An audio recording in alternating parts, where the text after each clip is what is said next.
Hey, what's up, squad?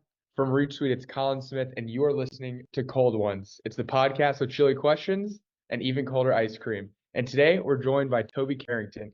You know him as the Chief Business Officer at Seismic, a former board member of the New York Magpies, and former Global VP of Sales Operations at the one and only Siemens Healthineers. Welcome to the show, Toby. Hey Colin, good to see you, man. I love the Healthineers, like engineers, Healthineers. It's clever. It's good. So as always, our show is broken down into two parts. First part is rapid fire and some personal, getting to know Toby Carrington, what you're about. Sure. We'll introduce our first ice cream, and then on the second half, we'll bring in our second ice cream, and we'll delve into some professional topics, which is what everyone's really here to listen and understand more about how you've gotten to where you are in your career. So we do strategically pick our ice cream here. We don't just order and first one is you're gonna probably giggle at this. Like I didn't know that Australia. I didn't know the ocean was the Pacific. I knew it was one of the oceans. I didn't know, so I had to look. So I was like, what ocean is Australia in? Like Pacific, Colin, you dingaling. And so Google told me. So the first ice cream we picked is called Pacific Pistachio. And at least until folks either creeped on your LinkedIn or heard you talk, they might not know you're Australian. I am. I mean, I think as part of the intro, out of all the things you picking out that I used to be on the board of an Australian football club as well might have been a clue. But I'm just happy I've met someone whose geography skills are worse than mine. So yeah, I'm from Melbourne, which is the east coast, which is the Pacific Ocean. But there's the Indian Ocean and others off the other parts of Australia as well. So, but yes, the closest ocean to where I'm from originally is the Pacific. So happy to. I was like, it might be the Mediterranean. I know it's not the Atlantic at least, but it could be any of them, really. So let me tell you something about Australians and how sometimes we use ice cream as well as a fun fact. I've got the Pacific pistachio. Oh yeah, give us a here. little. But an iced coffee in Australia often involves ice cream going into a coffee. So that's actually what I'm going to do because I've got a coffee. It's not usual that I'm eating ice cream early in the morning. So I've got coffee. I've got the ice cream, and I'm going to put it in here and make an iced coffee, Australian style iced coffee. That's pretty cool. I've never heard of that before. There's an area or a theme park where I'm from called Busch Gardens, and what they do is they actually put ice cream in their hot chocolate, and so it's kind of a similar concept. It just makes it way better, right? I thought you were going to tell me the Busch Gardens is like the Outback Steakhouse, authentic Australian place, but I'm glad you didn't go there. But yes, it adds flavor. It's like it's creamier. It's creamier flavored coffee. Yeah, really the best hot chocolate I've ever had. All right, so we're locked in. Quick rapid fire. What kind of car do you drive? Audi SQ7. Oh, is that the? I like the S.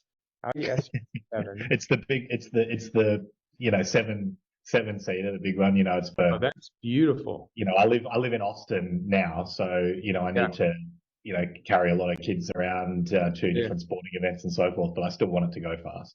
So. I like Audis a lot. What color you have? It's white. White? Okay. Beautiful. I think the white, and my stepmom growing up had a white Audi, and their like gunmetal gray signature are so sweet. Good cars. Beach or mountains? I think I know the answer, but beach or mountains vacation? Beach. It'd be hard being Australian to say anything different. I mean, I still find it hard. So in Australia, when we say the snow, we mean a destination, not a weather condition. So the snow for us means the mountains. So because you have to go to the snow, the snow doesn't find you in the cities, but there is snow in Australia. There are mountains, but they're not very big. And so I certainly grew up at the beach. Central? Like the snow in Australia, is it more like in the central Australia? No. That's the desert. So the mountains are between Melbourne and Sydney, basically in between. If you drive from the two, you go up over the mountains essentially. So there is snow for a couple of months a few months a year that you can ski on and so forth, but it's not a huge thing. All right, so we'll catch you at the beach this summer.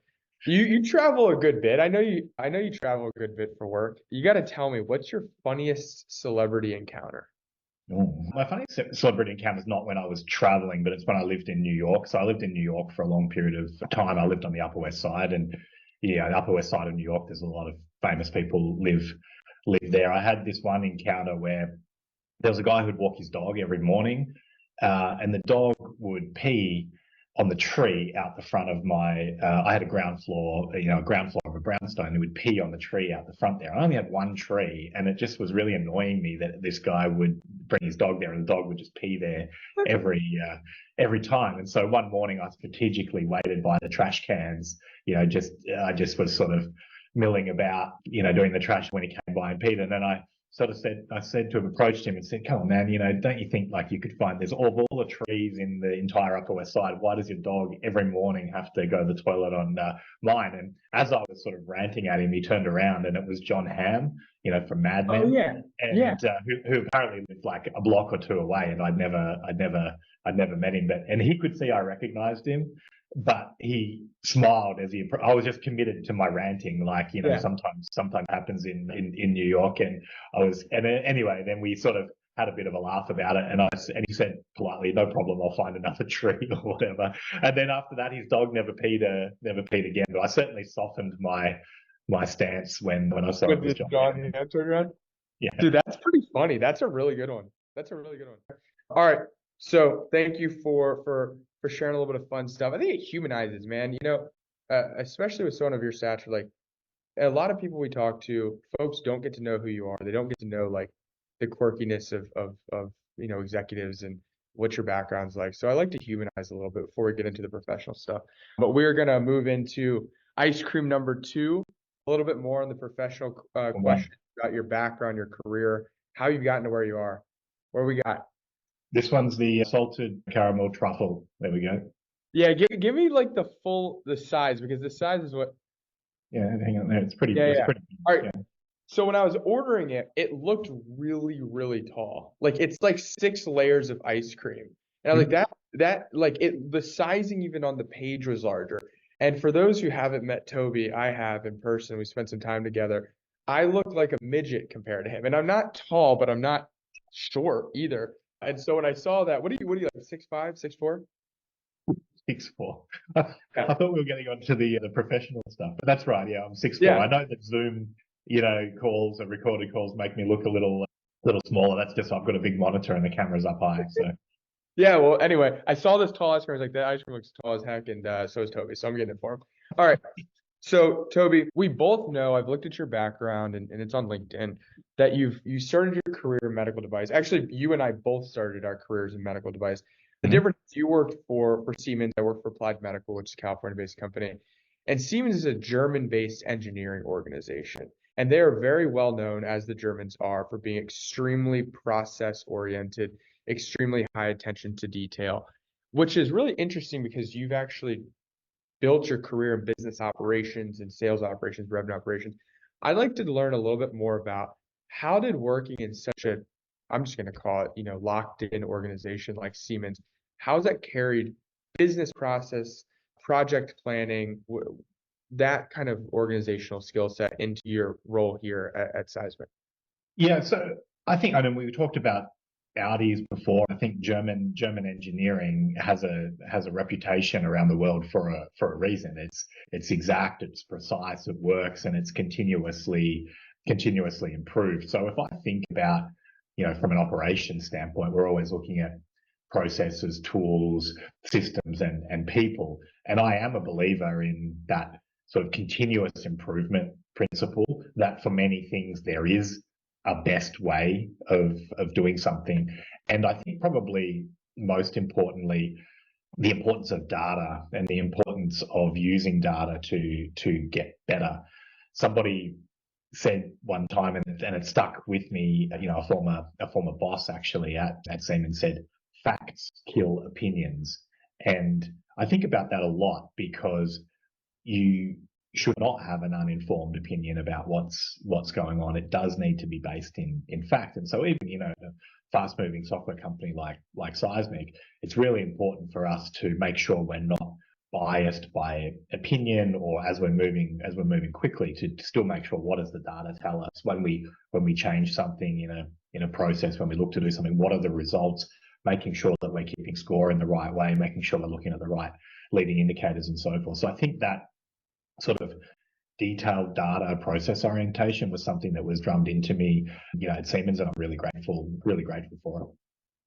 Yeah, I mean, I think data driven is a buzzword, and it's one that I think we've all used, or I've definitely heard my entire career, but doing it is hard. Like, or it takes thought, right? Because it's easier to just rip. And I think there's the African proverb: if you want to, if you want to go fast, go alone. If you want to go far, go together, right? And so stopping with the teams, bring everyone together, looking at the data, and then making a decision from that is actually a lot harder, but it does take you further. Do you have an example that you're like willing to share, or like comfortable sharing, of like where you've actually changed the trajectory of potentially a project or an initiative by introducing data where it almost went into and I'm putting you on the spot. This wasn't written down in our script or in our question, not script, question list rather. Yeah. No, I think that for me, Colin, it's a lot about, as we're looking, for example, at cross-functional alignment, and as we're looking for, we operate at Seismic. Our sort of, business system is built around an OKR process, objectives, key results, and so forth. Making sure that we're doing the right combination of measuring the sort of aspirational outcomes, keeping score, if you will, about results, like things like lagging indicators, like bookings or sales and marketing efficiency, or whatever the case may be. But also looking at the right amounts of things that you're going to get done and how you're going to measure that they're done, what the definition of done is, for example. And I think that some earlier stage companies have a last mile problem, which is because they don't define exactly how we're going to measure if something is done. That they do a bunch of things that might not be fully implemented, it might not be fully measurable how the impact is, and they move on to the next thing. And I think we've tried very hard to focus on that last mile, to make sure that we actually get things done and that we can measure and quantify, and that the way that we're going to sort of decide if something is done is by it's producing measurable results that we set out to achieve. And I think that's important, right? Rather than just doing things, do the right things that you can measure and quantify the impact on. And so, as we do our annual planning, as we get our cross-functional teams together, we try very much to have that orientation. What does each team have to do to contribute to the success? But what does that success look like? How are we going to measure it along the way? And at what point will we course correct if the data is telling us that we're not on track? So kind of a bottoms up approach as well, right? Yeah, I think that, sometimes when you set visions and goals and you do things, they can be a little bit nebulous as to what you're trying to achieve. And it can just say something like grow at X% or get to the rule of X or something like that. You do need to go back and really measure the specific things that you've got to do to get there. Make sure each of them is contributing and producing the right results. You can drill down and up. Okay. Yeah. When I used to build Salesforce dashboards for my teams, I would always organize them by outputs, inputs, and efficiencies. Yeah, exactly. Because you can't, because this is how the conversations I would typically have with my reps when I manage a team, by each individual or each team rather. If their outputs are looking great and trending strong, we don't really. Maybe I'm being lazy, but I don't have to get too far into your inputs because I feel satisfied that the outputs look good. But if the outputs are off, then I get to look, then we go to the next level of the charts, right? And it's the inputs. And you can usually tell the story there. And then if the outputs and inputs both look, or if the inputs look good, but the outputs are wrong, then you start looking to the efficiencies. I really like the book, Cracking the Sales Management Code. And that speaks to basically what you just described then, which is that you look to the outputs that you're trying to achieve and work backwards to what do the inputs need to be. Now, I'm not talking about just saying somebody needs to send 100 emails. That sort of really old school thinking is out the window. But you can be analytical and mathematical about, if you need to hit a certain amount of quota, how many, and your average deal size is X, how many deals do you need? Based on the number of deals that you need, how much pipeline do you need? When does the timing of that pipeline need to be? When do you need to get it? And then you can figure out what activities as a business you need to do in this example to generate enough pipeline to close the opportunities. Now, it's not a perfect science, but as you say, sometimes people get to the output without really focusing on the input. And I still do believe it's very important to, say what you're going to do and then go and do what you said you were going to do to hit those things. And if it's the wrong things, then at least know and adjust.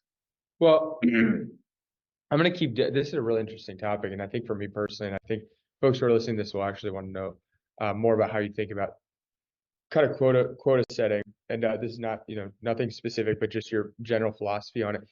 I've always been a big fan of modeling conservatively, right? Mm-hmm. Like you want to model conservatively. You don't want to model aggressively because you model aggressively, you end up short.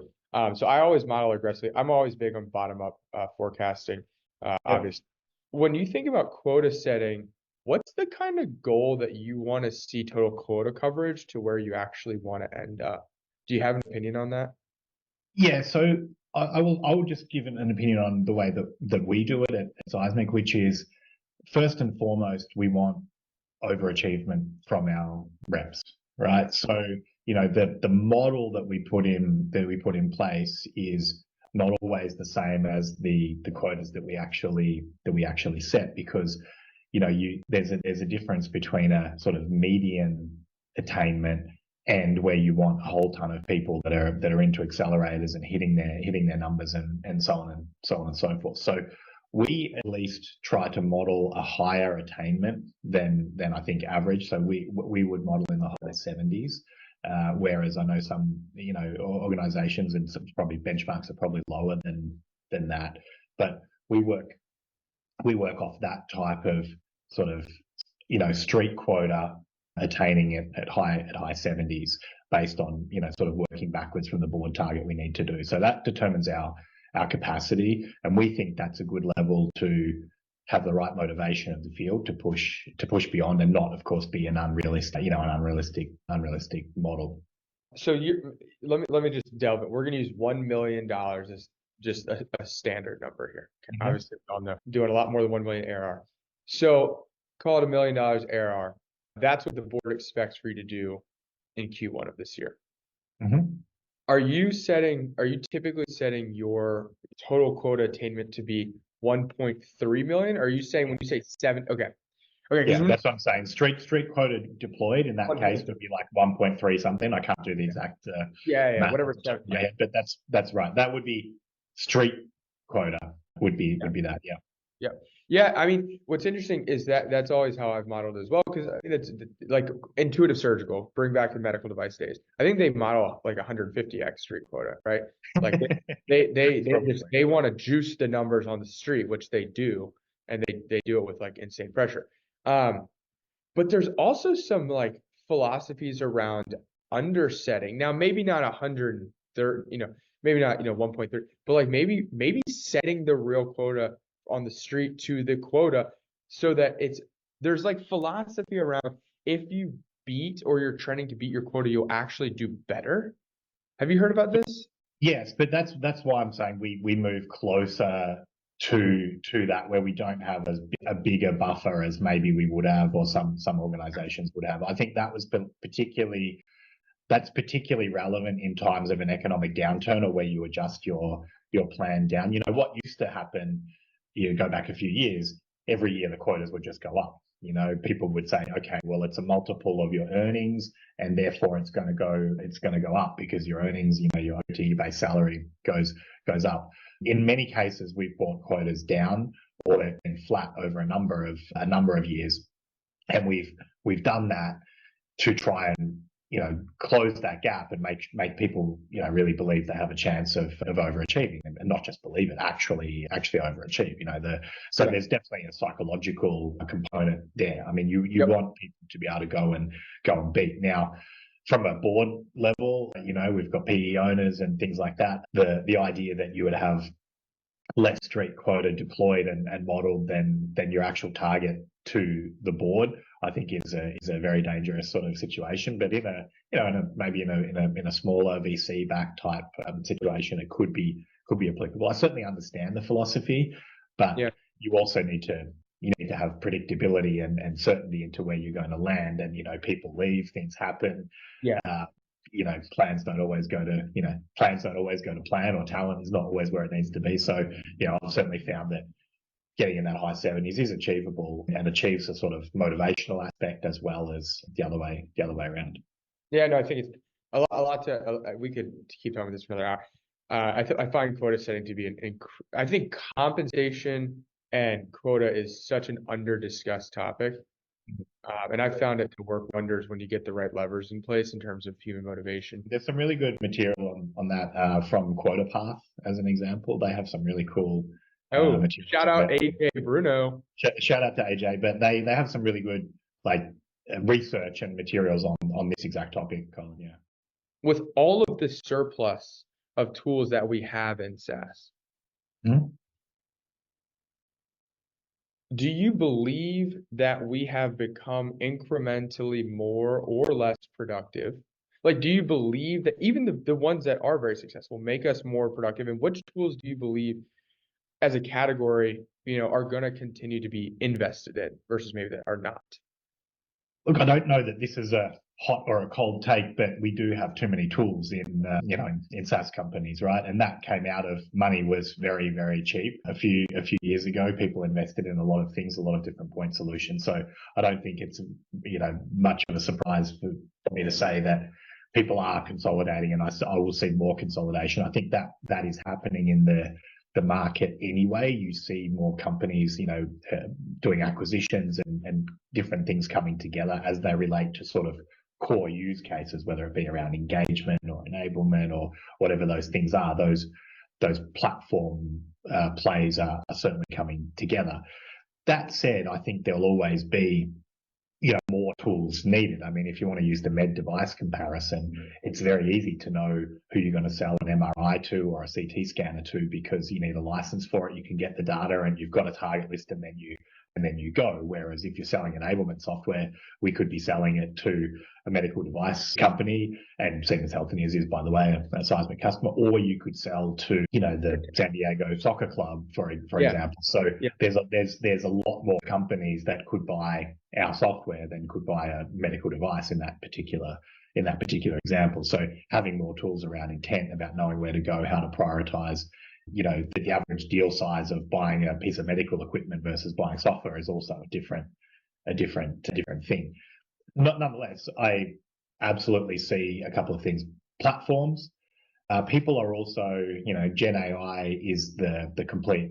It's not a buzz anymore. It's a thing that must happen, and so people are also looking to partner with organizations that have a very clear roadmap for generative AI, how that's going to manifest its way into their tech stack. And so, I think that companies that are not focused on becoming a platform, and a platform that's AI enabled and makes sense in the flow of work that people are using, are going to get left behind for sure. So two things come to mind. I jotted them both down because I didn't want to. I think what you just said is really astute, backing up a few minutes to the TAM, the total addressable market size. I think the reason why we have so many more tools and software is because our total addressable market is massive. When I was selling at Viz AI and we were looking, we'd sit down and do quarterly planning. There are 5,000 U.S. hospitals. That's it. In order to have another one, you have to have a certificate of approval that's signed by the government of the state. There are certain states that don't have that. Pretty much your TAM's locked in. It's fairly small in terms of total number of basis.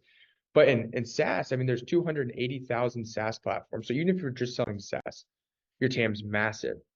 But if you're selling an enablement solution, pretty much any business, probably more than 2 employees need it.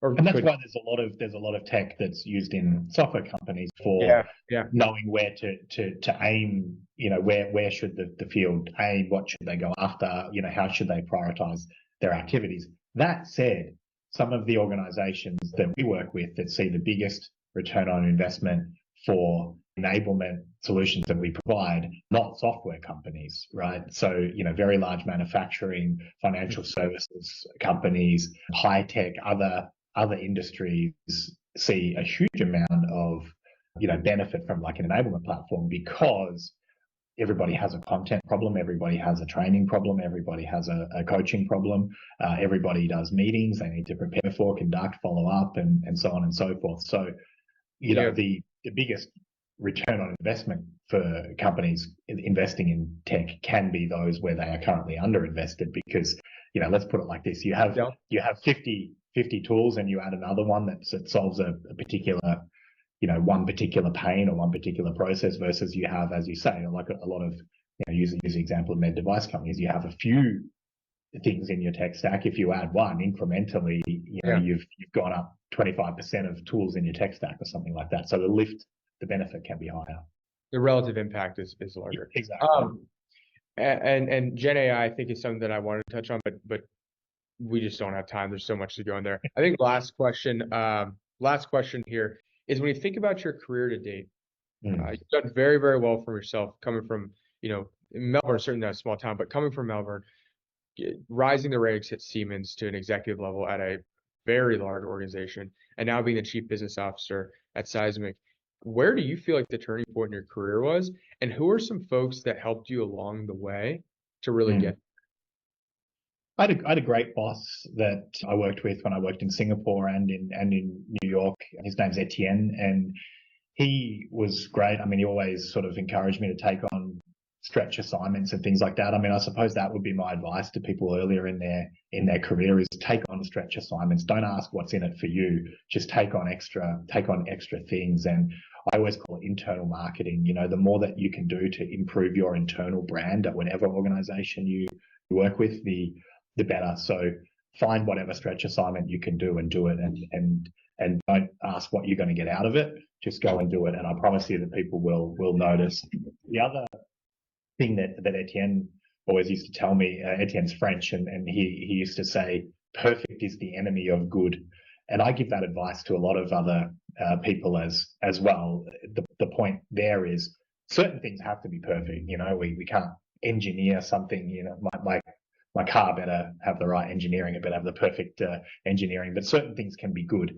And some people spend a lot of time focusing on the last few percent, making something which is good and is okay being good, making it perfect, and they're not efficient with their time. So, in terms of time management, I sometimes take a step back and say, does this need to be perfect or does it need to be good? And that's a good way for me to manage my time as well. I really appreciate that. One of my life quotes that I live by and have in places in my home and really subscribe to is I believe it's Harris Truman. Imperfect action beats perfect inaction every time. TC, Toby Carrington, congrats, you made it through. No brain freezes yet. We're grateful for your time, brother. And when you tell the audience as they listen to this, what's going on in your neck of the woods for the next year? Look, there's lots happening in Austin. Austin's all happening with South by Southwest and Formula One and Austin City Limits and everything like that. I mean, big year ahead for Seismic. Really grateful for all our clients that we're working with. And look, I'm hoping for a sort of economic recovery, and I hope that everyone starts to do well again, and we can all sort of write off last year for any of those people listening out there in software companies that had a hard time of it. I hope that things look brighter this year. And if anyone wants to hit me up and talk about anything that I've talked about here with you, Colin, I'm very open, and people can find me on LinkedIn.